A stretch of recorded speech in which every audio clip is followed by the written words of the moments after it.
Slava Otcu i Sinu i Svjatomu Duhu, i ninje i prisno i vo vjeki vjekova.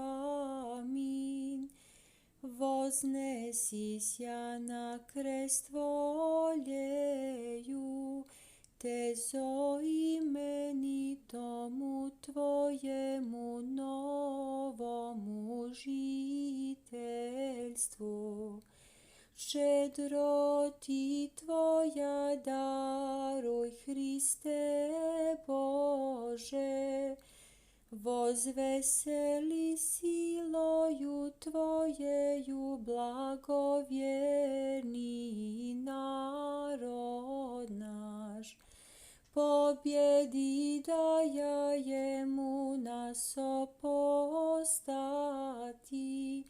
posobije i mušu Tvoje oružije mira. Ne pobjedi